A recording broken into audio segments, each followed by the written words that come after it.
Thumbelina by Hans Christian Andersen.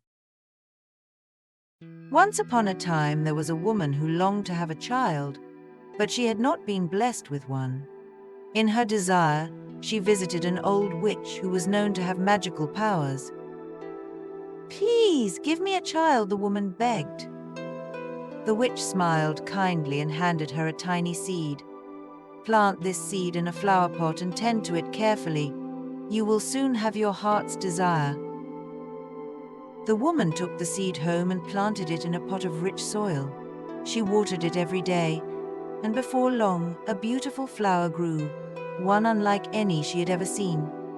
The petals were tightly closed like a bud, but one day, as the woman leaned in to kiss the delicate flower, it suddenly bloomed. Inside the blossom sat a tiny girl, no bigger than the woman's thumb. The woman was overjoyed and named the tiny girl Thumbelina. She made her a bed out of a walnut shell, with petals of violet for her mattress, and placed her in the prettiest corner of her home. Thumbelina was small but full of life, and her sweet voice filled the house with happiness. One night, while Thumbelina lay sleeping in her walnut shell bed, a large, ugly toad crept through the window. The toad had been searching for a wife for her son and thought Thumbelina would be perfect. "She will make a lovely bride for my son," croaked the toad, and she picked up the walnut shell with Thumbelina inside and carried it away to the marsh where she lived. The next morning, Thumbelina awoke to find herself on a broad green lily pad in the middle of a muddy pond. The ugly toad and her son, who was just as unattractive and stupid as his mother, sat nearby, croaking happily. "This is my son," said the toad. "You will marry him, and you shall live with us in the mud." Thumbelina was horrified at the thought of marrying the toad's son and living in the marsh. She began to cry, but there was no one to help her.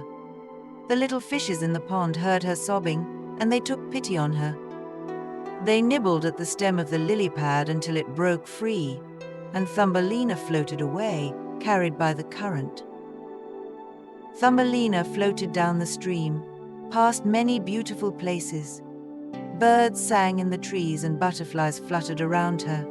She admired the beauty around her but was still sad and lonely. She wished she could find a place to call home. As she floated, a beautiful white butterfly fluttered down and landed on the lily pad beside her. Thumbelina tied her ribbon around the butterfly, and it began to pull her along, further down the stream. Just as she began to feel hopeful, a large beetle swooped down and snatched her off the lily pad, carrying her high into a tree. The beetle admired her and thought she was the prettiest thing he had ever seen, but the other beetles soon gathered around and began to criticize her. "She has only 2 legs," they said, "and no antennae. How ugly." The beetle, feeling embarrassed by his companion's remarks, set Thumbelina down on a large daisy and flew away, leaving her all alone again. Thumbelina lived through the summer, making a bed for herself out of soft grass and drinking nectar from the flowers. But when autumn came and the leaves began to fall, the air grew colder and Thumbelina had no place to stay warm.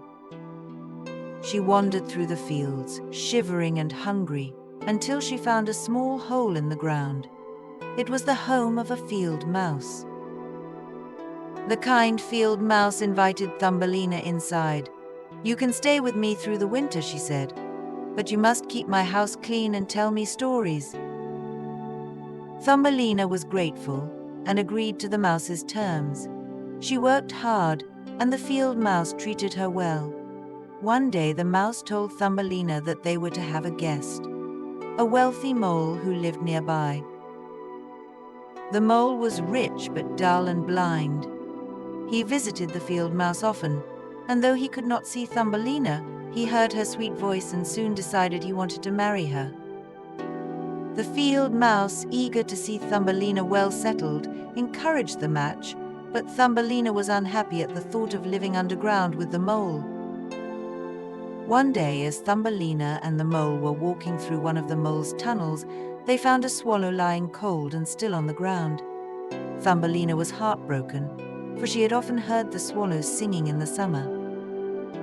The mole nudged the bird with his paw. "He's dead," he said. "Good riddance. He won't be keeping us awake with his singing anymore." But Thumbelina did not believe the swallow was dead. She waited until the mole had walked on ahead, and then she knelt beside the bird. She gently covered him with a blanket of soft hay and whispered, "Stay warm, little swallow."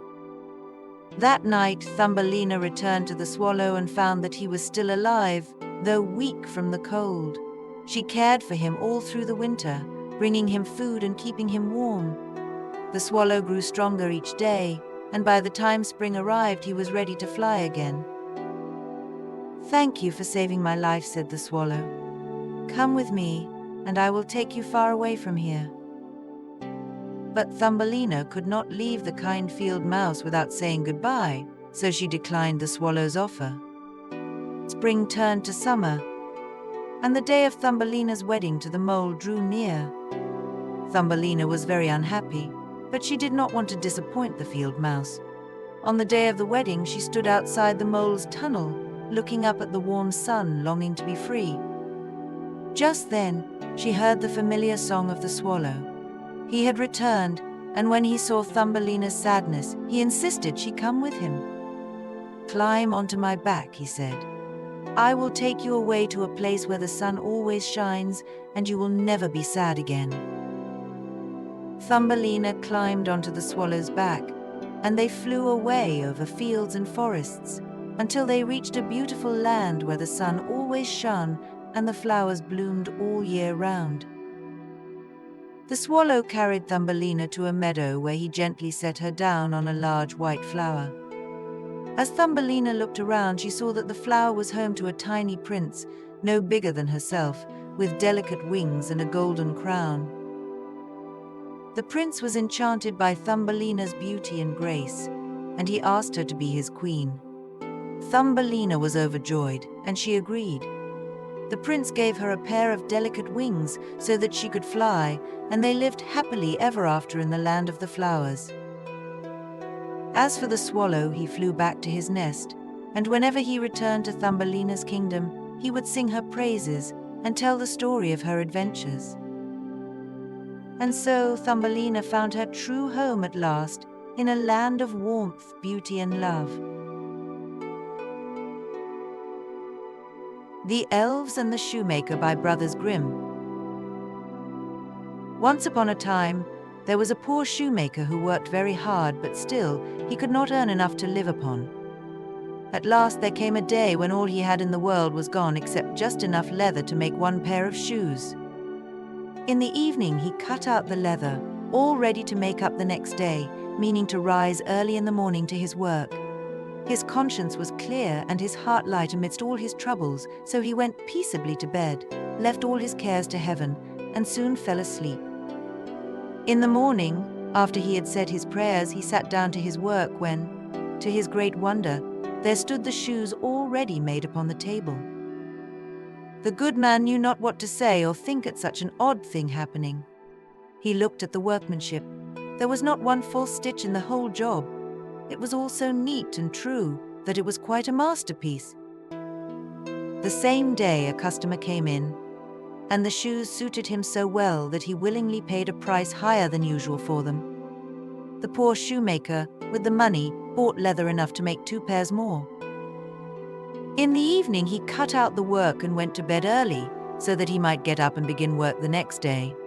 But he was saved all the trouble, for when he got up in the morning, the work was done already. Soon in came buyers, who paid him handsomely for his goods, so that he bought leather enough for 4 pairs more. He cut out the work again overnight and found it done in the morning as before. So it went on for some time. What was got ready in the evening was always done by daybreak, and the good man soon became thriving and well off again. One evening about Christmas time, as he and his wife were sitting over the fire chatting together, he said to her, "I should like to sit up and watch tonight, that we may see who it is that comes and does my work for me." The wife liked the thought, so they left a light burning and hid themselves in a corner of the room, behind a curtain that was hung up there. and watched what would happen. As soon as it was midnight, there came in 2 little naked dwarfs, who sat themselves upon the shoemaker's bench, took up all the work that was cut out, and began to ply with their little fingers, stitching and rapping and tapping away at such a rate that the shoemaker was all amazement and could not take his eyes off them. And on they went until the job was quite finished, and the shoes stood ready for use upon the table. This was long before daybreak, and then they bustled away as quick as lightning. The next day the wife said to the shoemaker, "These little elves have made us rich, and we ought to be thankful to them and do them a good turn if we can. I am quite sorry to see them run about as they do, and indeed it is not very decent, for they have nothing upon their backs to keep off the cold. I'll tell you what, I will make each of them a shirt, a coat, a waistcoat, and a pair of pantaloons into the bargain, and do you make each of them a little pair of shoes." The thought pleased the good cobbler very much, and one evening when all the things were ready, they laid them on the table instead of the work that they used to cut out, and then went and hid themselves to see what the little elves would do. About midnight in they came, dancing and skipping, hopped around the room, and then went to sit down to their work as usual. But when they saw the clothes lying for them, they laughed and chuckled, and seemed mightily delighted. Then they dressed themselves in the twinkling of an eye, and danced and capered and sprang about as merry as could be, till at last they danced out of the door, over the green, and away out of sight. The shoemaker saw them no more, but everything went well with him from that time forward as long as he lived. The Brave Tin Soldier by Hans Christian Andersen. Once upon a time, there were 25 tin soldiers. They were all brothers, made from the same tin spoon. They wore bright red and blue uniforms and carried rifles on their shoulders, standing tall and proud. Each of them looked just like the other, except for one. He had only one leg. He was the last soldier cast, and there wasn't enough tin left for both legs, so he stood firmly on a single leg, as brave as the rest. One day, the tin soldiers were placed on the nursery table. Around them stood other toys, a grand castle made of paper, a lovely glass swan that glided over a mirror lake, and the most enchanting of all, a beautiful little paper ballerina. The ballerina wore a delicate dress of white lace and stood with her arms gracefully stretched out. Like the tin soldier, she too stood on one leg, for she had been made to appear as if dancing. "That is the perfect wife for me," thought the brave tin soldier. "But she is so grand. She lives in a castle, and I am only a humble tin soldier. Still, I can watch her from afar." And so day after day, the tin soldier admired the ballerina, who seemed to dance just for him, although she never turned her eyes his way. One evening, as darkness fell, the children left the room, and all the toys came to life. The tin soldier stood quietly at his post, watching the ballerina. Suddenly, a mischievous goblin jumped out of a toy box nearby. "Tin soldier," the goblin hissed, "keep your eyes to yourself. She is too good for you." The tin soldier ignored him, standing as still and firm as ever. This angered the goblin, who snarled, "Very well, you'll see what happens." The next morning, as the children returned to play, they placed the tin soldier on the windowsill. Suddenly the window blew open, and the tin soldier fell out, tumbling down 3 stories to the street below. He landed headfirst, his one leg sticking up into the air. The little boy who owned him ran down to look for him, but he could not see the soldier among the cobblestones. When the boy had gone back upstairs, 2 street urchins found the tin soldier. "Look," one said, "a soldier. Let's make him a boat." They folded an old newspaper into a boat, placed the tin soldier inside, and sent him sailing down the gutter. The boat rocked and bobbed as the tin soldier sailed bravely onward. The rain poured down, the current grew stronger, and the tin soldier held his rifle at his side, standing as firmly as he could. The boat rushed toward a drain and was swept into the darkness of the sewer. "Where am I going?" thought the tin soldier. "This must be the goblin's doing." Just then, a large water rat appeared, its eyes glowing in the dark. "Pay the toll! Pay the toll!" the rat screeched. But the tin soldier did not answer and continued sailing onward. The sewer led to a great canal, and the boat was tossed about in the swirling waters. The tin soldier was not afraid. He stared straight ahead, as brave as ever. Suddenly the boat tipped, and the tin soldier was thrown into the water. He sank quickly, feeling himself pulled deeper and deeper into the murky depths. "I will be brave," thought the tin soldier. "I will keep standing straight." Down, down he sank until he landed softly on the muddy bottom. A giant fish swam by and, thinking the soldier was something tasty, swallowed him in one gulp. Inside the fish, it was dark, wet, and cold, but the tin soldier still stood straight and firm. For a long time he stayed inside the fish's belly until, one day, the fish was caught in a net. The fisherman sold the fish to the market, and soon it was taken to a kitchen. As the cook began to clean the fish, she found the tin soldier. "Look," she cried. "Here is the tin soldier we lost." She brought the soldier back upstairs to the nursery, where the children were delighted to see him again. The tin soldier was placed on the table, and there, across from him, was the beautiful ballerina. She stood in the same graceful pose, still balancing on one leg. The tin soldier wanted to smile, but he remained silent and brave as ever. Suddenly, one of the boys picked up the tin soldier and, for reasons unknown, threw him into the fireplace. The tin soldier felt the heat of the flames, but even as he began to melt, he stood as straight and firm as always. As he lay in the fire, a gust of wind blew the ballerina into the flames beside him. In that instant, she caught fire and burned brightly. The tin soldier melted into a small lump of tin, but just before he lost his shape, he saw the ballerina's figure glowing beside him. The next day, when the maid cleaned out the ashes, she found a tiny tin heart amidst the soot. It was all that remained of the brave tin soldier.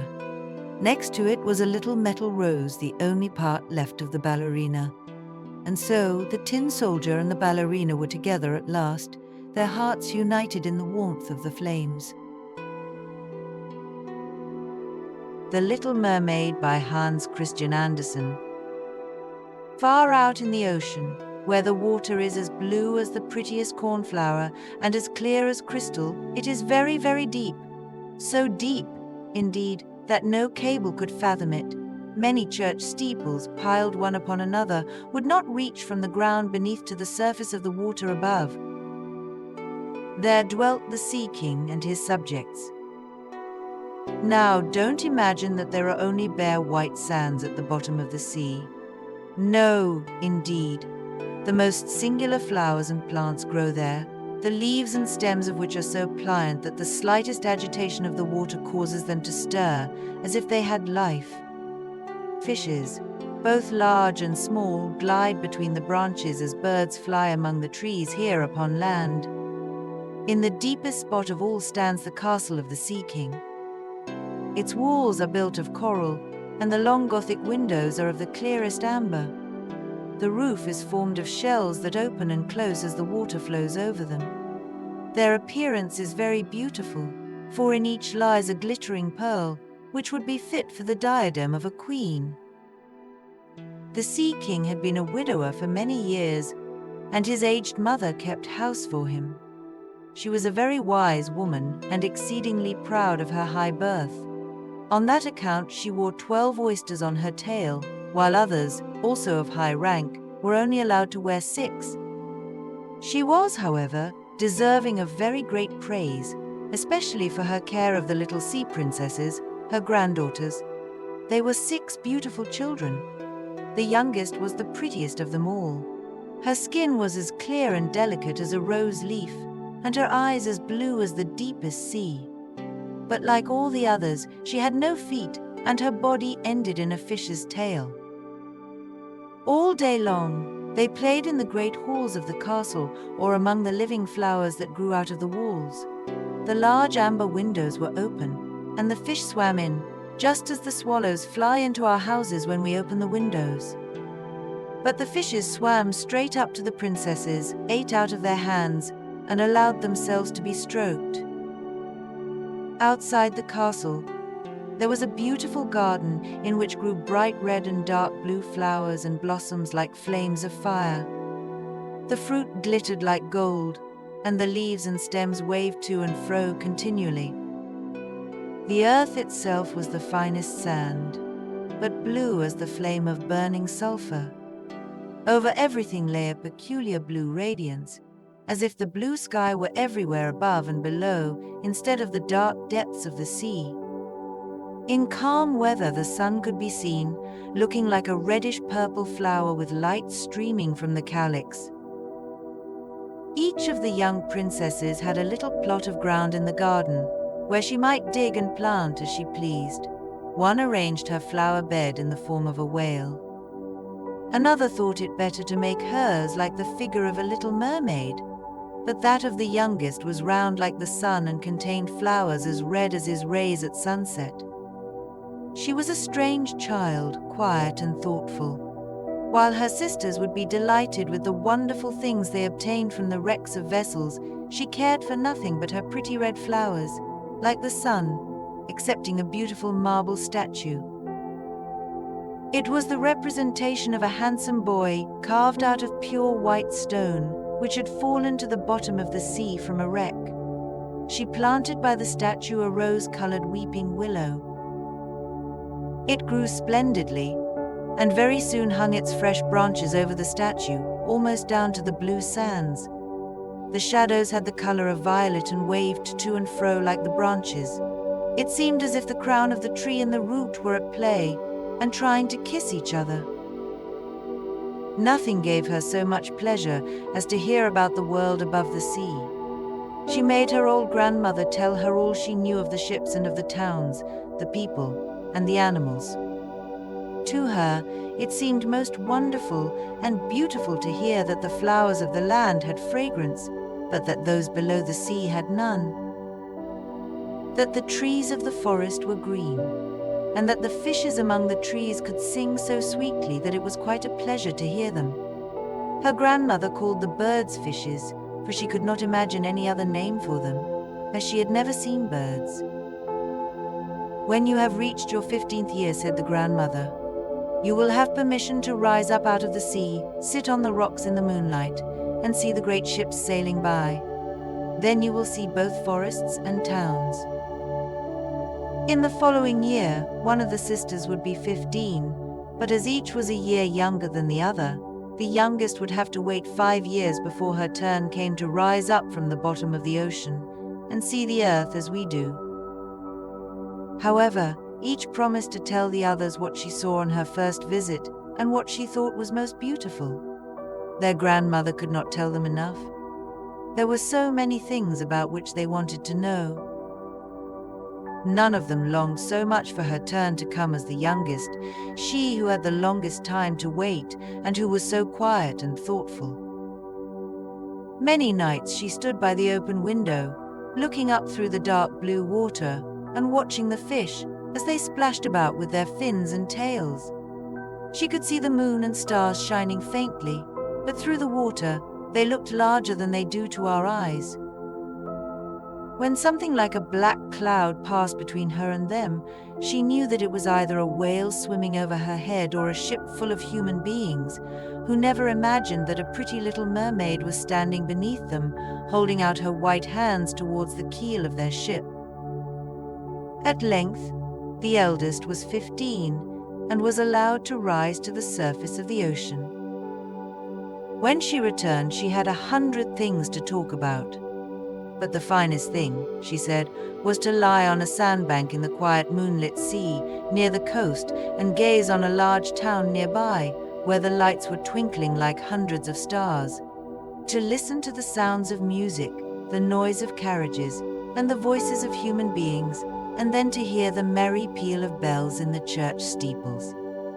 And because she could not go near all these wonderful things, she longed for them all the more. Oh, how eagerly the youngest sister listened to all these descriptions. And afterward, when she stood at the open window looking up through the dark blue water, she thought of the great city with all its bustle and noise, and even fancied she could hear the sound of the church bells down in the depths of the sea. In another year, the second sister received permission to rise to the surface of the water and to swim about wherever she pleased. She rose just as the sun was setting, and this, she said, was the most beautiful sight of all. The whole sky looked like gold, while violet and rose-colored clouds, which she could not describe, drifted over her. And, still more rapidly than the clouds, flew a large flock of wild swans toward the setting sun, looking like a long white veil across the sea. She also swam toward the sun, but it sunk into the waves, and the rosy tints faded from the clouds and from the sea. The third sister's turn followed. She was the boldest of them all, and she swam up a broad river that emptied itself into the sea. On the banks, she saw green hills covered with beautiful vines, palaces, and castles peeping out from amid the proud trees of the forest. She heard the birds singing, and the rays of the sun were so powerful that she was obliged often to dive down under the water to cool her burning face. In a narrow creek, she found a whole troop of little human children, quite naked and sporting about in the water. She wanted to play with them, but they fled in a great fright, and then a little black animal came to the water. It was a dog, but she did not know that, for she had never seen one before. This animal barked at her so terribly that she became frightened and rushed back to the open sea. But she said she should never forget the beautiful forest, the green hills, and the pretty children who could swim in the water, although they had no fishes' tails. The fourth sister was more timid. She remained in the midst of the sea, but she said it was quite as beautiful there. She could see for so many miles around her, and the sky above looked like a bell of glass. She had seen the ships, but at such a great distance that they looked like seagulls. The dolphins sported in the waves, and the great whales spouted water from their nostrils till it seemed as if 100 fountains were playing in every direction. The fifth sister's birthday occurred in the winter, so she saw what the others had not seen the first time they went up. The sea looked quite green, and large icebergs were floating about. Each one shone like a pearl, she said, but they were much taller and larger than the churches built by men. They were of the most singular shapes and glittered like diamonds. She had seated herself upon one of the largest and let the wind play with her long hair, but then all the ships sailed by rapidly, steering as far away as they could from the iceberg, as if they were afraid of it. Toward evening, as the sun went down, dark clouds covered the sky, the thunder rolled, and the lightning flashed, while the red light glowed on the icebergs. As they rocked and tossed on the heaving sea, she sat on her iceberg looking thoughtfully at the red flashes of lightning, till they glimmered away into the sea. When the sisters rose above the water in this way, they were delighted with the novelty and beauty of all they saw. But they soon grew accustomed to it, and it became indifferent to them. They had longed to reach the upper world. Now that they had seen it, they soon cared for it no more. They thought it was far more beautiful down below, and so it was, except for the fact that they could not go there. When the youngest sister had reached her 15th year, she rose to the surface of the sea, and as the enchantress had said, she beheld the beautiful land above. She saw the blue sky and the white clouds, and the birds flying about. She saw the sun setting, and the sky looked like gold, with violet and rose-colored clouds. She swam towards the sun, and she saw the land, the green hills and the forests, the cities, towns, and villages, and the ships sailing on the sea. She swam close to the ships and watched them. She could see through the clear windows of the cabins, and as she swam close, she saw a young prince sitting at a table, writing. The mermaid fell in love with him, and she longed to be with him. She watched him every day and every night, and she felt happier and happier. But when the ship sailed away, she was sad and lonely. One night, a terrible storm arose. The waves rolled high, and the clouds covered the sky. The lightning flashed and the thunder rolled. The waves rose like mountains, and the ship was tossed to and fro. The masts were broken, and the ship began to sink. The mermaid swam towards the ship, and she saw the prince struggling in the water. She swam towards him and caught hold of him. She swam with him to the shore, and she laid him on the sand. She kissed him and whispered in his ear, "I love you." The next morning, the prince was found by some people who lived near the shore. They took him to the palace, and he soon recovered. He did not know who had saved him, but he never forgot the beautiful girl who had saved his life. The mermaid longed to be with the prince, and she asked her grandmother how she could become a human being. The grandmother told her that she could become a human being if she could win the love of a human being. She told her that she would have to give up her voice, and that she would never be able to speak again. She told her that she would have to go to the sea witch, and that the sea witch would give her a potion to drink. The mermaid went to the sea witch, and she asked her for the potion. The sea witch gave her the potion and told her that she would become a human being, but that she would never be able to speak again. She told her that if she did not win the love of the prince, she would die and become sea foam. The mermaid drank the potion, and she became a human being. She went to the prince, and he fell in love with her. They were married, and they lived happily ever after. The mermaid had won the love of the prince, and she had become a human being. She had given up her voice, but she had found her true love. She had fulfilled her dream, and she was happy. The Snow Queen by Hans Christian Andersen. Once upon a time, there were two children who loved each other dearly. Their names were Gerda and Kay. They lived next door to each other, and their homes were connected by a little garden. In the summertime, they would sit under the roses and play for hours, enjoying the warmth of the sun and the scent of flowers. But one winter, something strange happened. A wicked troll, known as the devil, created a magical mirror that had the power to distort everything it reflected. In this mirror, all things beautiful appeared ugly, and all that was good seemed evil. One day, the mirror shattered into millions of tiny pieces, and the shards were blown across the world by the wind. Whoever was struck by a piece of the mirror would have their heart frozen and see only the bad in everything. One cold day, as Kay and Gerda played together, a tiny shard of the mirror flew into Kay's eye. Another shard pierced his heart. From that moment on, Kay's once kind and loving nature changed. He became cold and cruel, teasing Gerda and finding joy in hurting others. His heart had turned to ice, and he could no longer see the world as it truly was. As winter deepened, Kay became fascinated by the snow and ice. One day, while out playing in the snow, Kay saw a magnificent sleigh driven by a beautiful woman dressed in white. It was the Snow Queen, the ruler of winter, and she had come to take Kay away to her frozen palace. Enchanted by her beauty and the allure of the snow, Kay climbed into her sleigh, and together they rode far, far away, leaving Gerda behind. Gerda was heartbroken. She searched for Kay everywhere, but no one knew where he had gone. Determined to find her friend, she set out on a long journey, despite the cold and the dangers she would face. As Gerda traveled, she met many kind and magical creatures who helped her along the way. First, she visited an old sorceress who tried to keep Gerda in her garden of eternal summer. But when Gerda remembered her mission to find Kay, she escaped and continued her journey. Next, she met a friendly crow who told her that Kay might be living in a nearby palace with a beautiful princess. Gerda hurried to the palace, but when she arrived, she found that the boy living there was not Kay.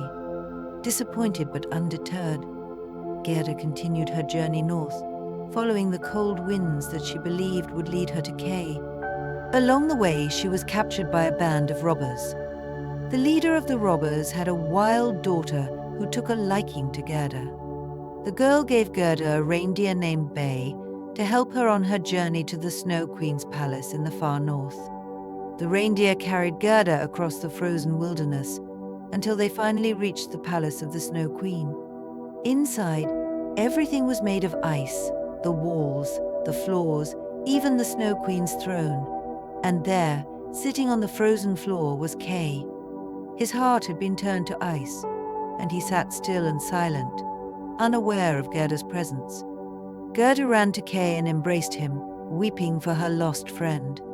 Her warm tears fell onto his chest and melted the shard of the magic mirror that had pierced his heart. As the ice around his heart melted, the shard in his eye was washed away as well. Kay blinked, and suddenly he could see clearly again. "Gerda!" he cried, recognizing her at last. "What have I done?" Gerda smiled through her tears and held Kay close. "It's all right," she said. "I found you, and we're going home." Together, Gerda and Kay left the Snow Queen's palace and journeyed back to their village. As they walked, the snow melted, the flowers bloomed, and the birds sang once more. The two friends returned to their garden, where the roses bloomed as brightly as ever. And from that day forward, Kay and Gerda never let anything come between their friendship again. The Snow Queen was never seen or heard from again, and the magic of the wicked mirror was broken forever. The Golden Goose by Brothers Grimm. Once upon a time, there was a man who had 3 sons. The youngest son, named Simpleton, was often laughed at by his family and neighbors for being slow-witted and clumsy. His older brothers were considered clever and strong, and they were treated with more respect. One day, their father sent the eldest son into the forest to chop wood. Their mother gave him a delicious cake and a bottle of wine for his journey. As the eldest son entered the forest and began chopping wood, an old man appeared and said, "Please, kind young man, I am hungry and thirsty. Could you spare me a little of your cake and wine?" The eldest son, feeling too proud to share, replied, "If I give you my food and wine, I won't have enough for myself. Leave me alone." And so the old man went away, shaking his head. The eldest son continued his work, but soon after, he accidentally struck himself with his axe and had to return home in pain, having accomplished nothing. The next day, the second son went into the forest with a cake and bottle of wine. Just as before, the old man appeared and asked for a little of the cake and wine. The second son was just as selfish as his brother. "Go away, old man. This food is for me." "Not you," he said. The same fate befell the second son, and he too returned home injured and empty-handed. Finally, it was Simpleton's turn.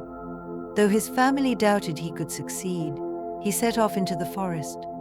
His mother gave him a cake made from water and ashes and a bottle of sour beer, thinking he wasn't worth better provisions.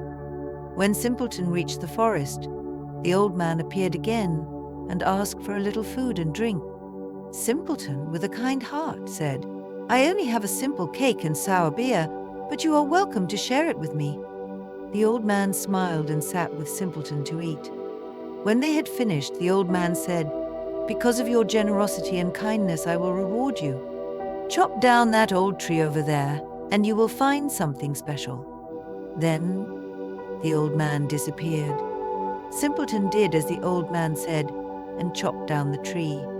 To his amazement, inside the trunk was a golden goose. Simpleton picked up the golden goose and, delighted with his good fortune, set off for the town. On his way, he stopped at an inn for the night. The innkeeper had 3 daughters who, upon seeing the golden goose, were filled with greed. They each wanted to pluck a feather from the goose to keep for themselves. The eldest daughter waited until Simpleton was asleep and crept over to the goose. But as soon as she touched its golden feathers, her hand stuck fast to the bird, and she couldn't pull away. The second daughter, trying to help her sister, reached out to pull her away, but she too became stuck. Then the third daughter tried to help, and just like her sisters, she found herself glued to the goose. In the morning, Simpleton woke up and, unaware of the three girls stuck to his golden goose, continued on his way. The innkeeper's daughters were forced to follow him, stuck fast to the goose. As Simpleton walked through the town, more people tried to help the three sisters, but each one who touched them became stuck too. Soon, a long line of people, all stuck together, trailed behind Simpleton and his golden goose. At last they arrived at the royal palace, where the king's daughter lived. The princess had never smiled or laughed in her life, and the king had promised that whoever could make her laugh would win her hand in marriage. When the princess looked out the window and saw Simpleton leading the comical parade of people stuck to the golden goose, she burst into laughter for the first time in her life. The king, true to his word, gave Simpleton his daughter's hand in marriage. And so, Simpleton, once considered foolish and clumsy, became a prince. He married the princess, and they lived happily ever after, with the golden goose as a symbol of Simpleton's kindness and good fortune. The Bremen Town Musicians by Brothers Grimm. Once upon a time, there was an old donkey who had worked faithfully for his master for many years, carrying heavy sacks to and fro. But as time passed, the donkey grew old and weak, and his master no longer had use for him. "I'm too old to work," thought the donkey, "but I still have a strong voice. I shall go to Bremen and become a town musician." And with that, the donkey set off down the road to Bremen. As he walked along, the donkey came across an old dog lying by the side of the road, panting and tired. "Why are you lying there, friend?" asked the donkey. "Oh," said the dog, "I am too old to hunt, and my master no longer wants me. I don't know what to do." "Come with me to Bremen," said the donkey. "I'm going to become a town musician, and you can join me. We shall make fine music together." The dog, happy to have a new purpose, agreed, and the two animals continued their journey toward Bremen. A little while later, they came across a cat sitting by the roadside, looking miserable. "Why are you so sad, friend?" asked the donkey. "Ah," sighed the cat, "I am too old to chase mice, and my mistress threw me out. I don't know where to go." "Come with us to Bremen," said the donkey. "We're going to become town musicians, and you can join us. Your voice will fit right in with our band." The cat, eager to leave her troubles behind, agreed, and the three animals set off down the road to Bremen. As they walked, they came upon a rooster sitting on a fence, crowing loudly. "Why are you crowing so loudly?" asked the donkey. "Tomorrow is Sunday, and the farmer's wife is planning to make me into soup," said the rooster. "I am crowing while I still can." "Don't let that happen," said the donkey. "Come with us to Bremen. We're going to become town musicians, and you can join our band. We'll make music together." The rooster, relieved to have a way out of his fate, agreed, and the four animals continued their journey. The sun began to set, and the animals grew tired. As they walked through the woods, they saw a light shining in the distance. They decided to investigate, hoping to find a place to rest for the night. When they came closer, they saw that the light came from a small cottage. The donkey, being the tallest, peeked through the window. Inside, he saw a band of robbers feasting and counting their stolen treasure. "We could use a meal and a place to rest," said the donkey. "But how can we get rid of those robbers?" The animals huddled together and came up with a plan. The donkey stood on his hind legs. The dog jumped onto the donkey's back. The cat climbed onto the dog's shoulders, and the rooster perched on the cat's head. At the signal, they all began to make as much noise as they could, braying, barking, meowing, and crowing all at once. The robbers were terrified by the sudden commotion, thinking it was some kind of terrible monster outside. They jumped up from the table and fled into the woods, leaving their food and treasure behind. The animals, pleased with their success, went inside the cottage and helped themselves to the feast. They ate and drank until they were full, and then they settled down to sleep. each finding a comfortable spot in the cottage. Later that night, the leader of the robbers returned to the cottage, thinking it was safe to reclaim their stolen goods. He crept inside quietly, but as soon as he entered, the cat leaped at him and scratched his face. The dog bit his leg, the donkey gave him a mighty kick, and the rooster crowed loudly, startling him. Terrified, the robber ran back to his gang and told them, "The cottage is full of monsters. I barely escaped with my life. The robbers never dared to return to the cottage again." The four animals, having found a cozy home, decided to stay there for good. They gave up their journey to Bremen, happy to live together in the cottage, where they spent the rest of their days making music and living in peace. And so the donkey, the dog, the cat, and the rooster lived happily ever after, as the musicians who never made it to Bremen. The Nightingale by Hans Christian Andersen. Once upon a time, in the vast empire of China, there was a grand palace where the emperor lived. The palace was surrounded by the most magnificent gardens in the world, full of exotic plants, delicate flowers, and sparkling fountains. But what the emperor loved most was the beautiful song of a nightingale that lived deep in the nearby forest.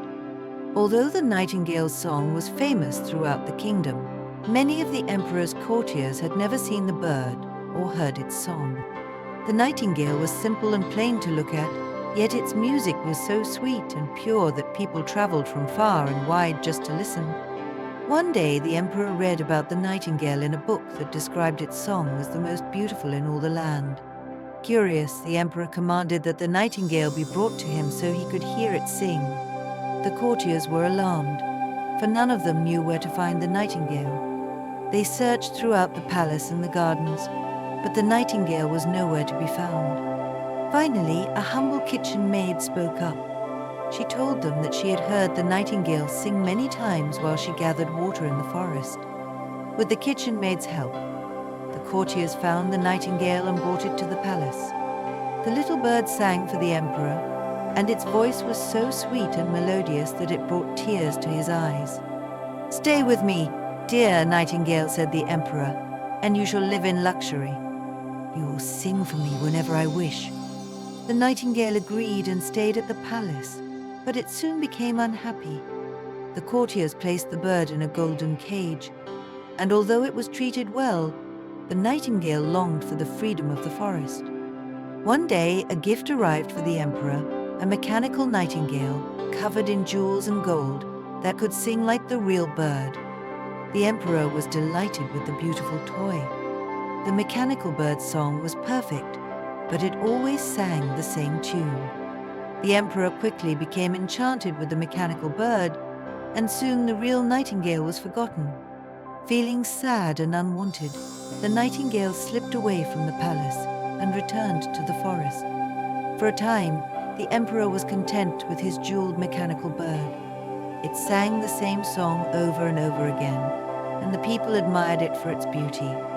But one day the bird's gears began to wear out, and it broke, leaving the emperor without its song. Years passed, and the emperor grew ill. He lay in his bed, weak and alone, with no music to comfort him.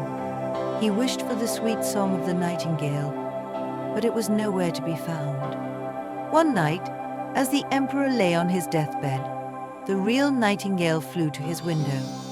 Perching on the sill, the nightingale began to sing. Its song was so beautiful and filled with life that the emperor felt his strength returning. "Thank you, dear nightingale," the emperor whispered. "You have saved me with your song. Will you stay with me forever?" The nightingale replied, "I will not live in a cage, but I will come when I please. I will sing for you and bring joy to your heart, but only if I am free." The emperor agreed, and from that day on, the nightingale visited the palace often, singing its beautiful song for the emperor and all who wished to hear. And so the nightingale's song brought happiness and health to the emperor, while the mechanical bird remained silent and still. The nightingale was cherished once again, and the emperor learned the value of true beauty and freedom. The Six Swans by Brothers Grimm. Once upon a time, there was a king who had 6 sons and 1 daughter. The queen, their mother, had passed away, leaving the children under the care of their loving father. The king adored his children and feared losing them, so he hid them away in a secluded castle deep within the forest. Only he knew the secret path that led to the castle. After many years, the king decided to remarry. However, the new queen was wicked and envious. She soon discovered that the king had hidden children in the forest. Consumed by jealousy, she used her dark magic to track them down. One day, as the 6 princes were wandering in the forest near the castle, the wicked queen cast a spell on them, transforming each one into a swan. As the spell took hold, the 6 brothers, now swans, flew away into the sky, leaving their clothes and human forms behind. When their sister discovered what had happened, she was heartbroken. She cried bitterly and set off into the forest to search for her brothers. She wandered alone for many days deep into the woods until she reached a hidden lake where 6 swans swam gracefully on the water. Seeing the swans, the girl recognized her brothers immediately. She called out to them, and the swans flew to the shore. As soon as the sun set, the swans' feathers fell away, and they transformed back into their human forms. "We can return to our human selves only at night," the eldest brother explained sadly. "By day we must live as swans, for the wicked queen has cast a spell on us. The only way to break the curse is if you sew 6 shirts from starwort flowers and remain completely silent until they are finished. If you speak even a single word, the spell will never be broken." Determined to save her brothers, the girl vowed to help them. She found a safe place deep in the forest and began gathering starwort flowers. Day after day, she picked the delicate flowers and started sewing the shirts. She worked tirelessly, never uttering a single word, no matter how difficult her task became. One day, while she was sewing in the forest, a young king from a neighboring kingdom came upon her. He was struck by her beauty and the sadness in her eyes. Though she could not speak to explain herself, the king felt drawn to her. He gently took her hand and led her to his castle, where he treated her with kindness and care. Time passed, and the king asked the silent girl to marry him. She could not speak to refuse, but she nodded her acceptance, knowing that she must continue her task to save her brothers. She brought the starwort flowers to the castle and continued sewing the shirts in silence. The wicked queen, however, had not forgotten the girl. She whispered lies to the new king, casting suspicion over the silent maiden. She claimed that the queen was wicked and untrustworthy, causing the people of the kingdom to doubt her. Despite their whispers, the girl remained silent, sewing the starwort shirts each day. She completed one shirt after another, her fingers growing sore and her heart heavy with worry for her brothers. At last, the day came when she finished the 6th shirt. Just as she completed the final stitch, her brothers flew into the castle courtyard in their swan forms.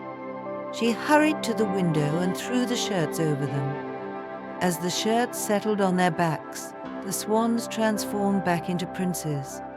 However, the youngest brother's shirt was not quite finished. One sleeve was missing. As a result, he remained with one wing instead of an arm. Nevertheless, he was free from the curse, and the other brothers were fully human again. At that moment, the young queen could finally speak.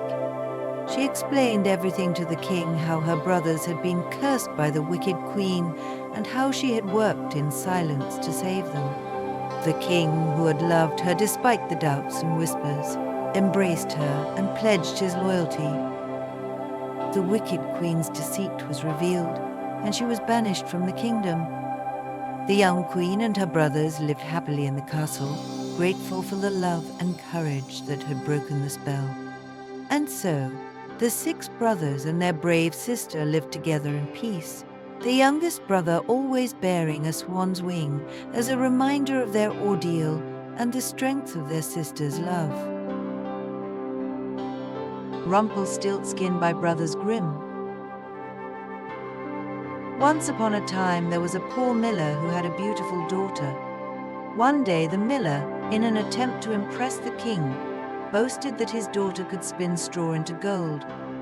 The king, intrigued by the idea of such a talent, ordered the miller's daughter to be brought to the castle. When the girl arrived, the king led her to a chamber filled with straw, gave her a spinning wheel and spindle, and said, "If you value your life, spin this straw into gold by morning." Then he locked the door and left her alone. The poor miller's daughter sat down and began to cry, for she had no idea how to spin straw into gold. Just then, the door creaked open, and in walked a strange little man. "Good evening, mistress," he said. "Why are you crying?" "Oh," she replied, "I have to spin this straw into gold, and I do not know how." The little man smiled. "What will you give me if I spin it for you?" The girl thought for a moment, and then offered him her necklace. The little man agreed, took the necklace, and sat down at the spinning wheel. Round and round he spun, and by morning all the straw had been turned into gold. When the king saw the gold, he was amazed and delighted, but his greed only grew.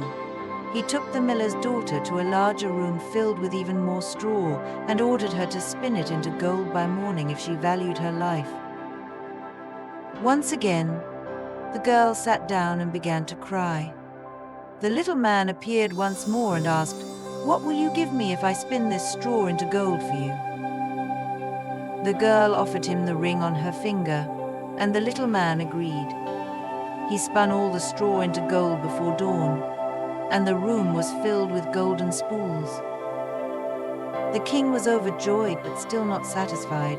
He took the girl to an even larger room filled with straw and said, "If you can spin this into gold by morning, you shall become my queen." Then he left her alone once more. The girl began to cry, for she knew she had nothing left to offer the little man. But when he appeared again, he asked, "What will you give me if I spin this straw into gold for you?" "I have nothing left to give," she said. The little man thought for a moment and then said, "Promise me your firstborn child when you become queen, and I will spin the straw into gold." Desperate and fearful for her life, the girl agreed to the promise. The little man set to work, and by morning, the room was filled with gold. True to his word, the king married the miller's daughter, and she became queen. A year later, the queen gave birth to a beautiful child and had forgotten all about her promise to the little man. But one day he appeared in her chamber and demanded, "Now give me what you promised." The queen was horrified and offered him all the riches in the kingdom instead, but the little man refused. "Something living is dearer to me than all the treasures in the world," he said. The queen wept and pleaded with him, so the little man took pity on her. "I will give you 3 days," he said. "If you can guess my name, you may keep your child." The queen stayed up all night, thinking of all the names she had ever heard. The next day, she sent a messenger out into the kingdom to gather even more names. When the little man came to her on the first day, she guessed, "Is your name Conrad?" "No," said the little man. "Is it Harry?" "No," said the little man. The queen continued to guess many names, but each time, the little man replied, "That is not my name." The next day, the queen sent her messenger out again to find new names. When the little man returned, she tried, "Is your name Balthazar?" But again, he shook his head. The queen guessed all the names she had gathered, but to no avail. On the third day, the messenger returned with an interesting story. "I have not found a single new name," he said, "but as I passed through the woods, I came across a little house. In front of the house, a fire was burning, and around the fire danced a strange little man. He was singing, 'Today I bake, tomorrow brew. The next I'll have the young queen's child. Ha! Glad am I that no one knew.' that Rumpelstiltskin I am styled." The queen was overjoyed to hear this. When the little man came that evening and asked, "Now, my lady, what is my name?" she first guessed, "Is your name Tom?" "No," said the little man. "Is it Dick?" "No," said the little man. Then the queen smiled and said, "Is your name Rumpelstiltskin?" At this, the little man flew into a rage. "The devil told you that? The devil told you that," he shrieked. In his anger, he stamped his foot so hard that it went through the floor, and he disappeared in a puff of smoke, never to be seen again. The queen kept her child, and they lived happily ever after.